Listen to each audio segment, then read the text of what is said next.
person whose calls you always take is the one that you're in a relationship with. I hope you enjoy that relationship. That is a line from Devil Wears Prada. And in that section of the movie, the main character had to make a choice. And she kept choosing her work obligations in the case of, the movie. But the work obligations was more than that. It was identity.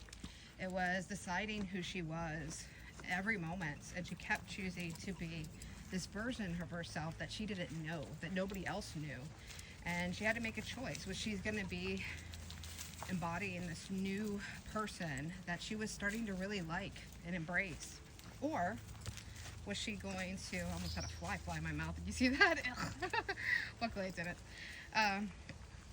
Or was she going to be the person everybody else still wanted her to be? The person that everybody was familiar with, the person that they accepted her as. And instead of her discovering this new life and really embracing it, she chose to go back to the one that everybody knew her as. And you could say, well, hey, I think it was a mosquito actually, it was a big one. Anyhow, keeps trying to land on me. Let's keep moving.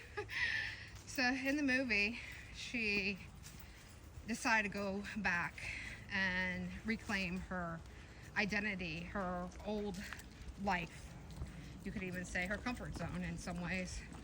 But where she was comfortable around the people that she built a life with prior to, moving to the city and, trying to find her space in that city. And instead, at the very end, she's mentally choosing to leave that place and go and follow her boyfriend and his dreams and his ambition, because he's super clear at exactly who he is. And he said that. And the friends said that they know exactly who they are, and they know exactly who she is within that dynamic. However, I don't think she quite knew who she was, because she never gave herself permission to.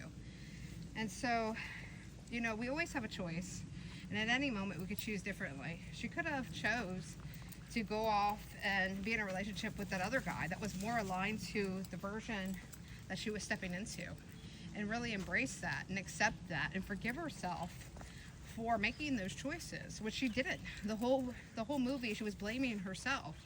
She was shrinking herself. She was, saying it was other people's fault, that, nobody was, acknowledging her presence and her sacrifice. In reality, like, Miranda, is that her name? The one that was the main character as the lead fashion designer that ran the fashion house. She straight up and said, you are just like me. You are this, and you had a choice this whole time, and you kept choosing this path, and you just got to accept that. Just as much as when she asked the other guy that worked with her, that she was close with, that helped her dress, and she talked to him. It was just like, nobody's acknowledging me, nobody's noticing my sacrifice. But she never once thought, well, how inconveniencing is it to all these people that are basically giving her the opportunity, without her having to try. They were putting in her positions where people were fighting over the positions, and she was handed it. So I don't want to say she felt entitled, but she overlooked the fact that, she was chosen, that she was given position, but she wasn't taking it seriously. She wasn't taking this version of herself and going, you know what, I'm going to study the designers. I'm going to fully embody this. This isn't just a passing thing for these people. This is a real life for these people. And if I want to be in this environment, I've got to embody that and truly accept that. And I think a lot of people got to, including ourselves, have to be aware of those choices where, for some people, that's their whole life. And being okay with stepping into the identity if you're feeling called to, and not trying to shrink others or yourself to fit a narrative that you no longer are.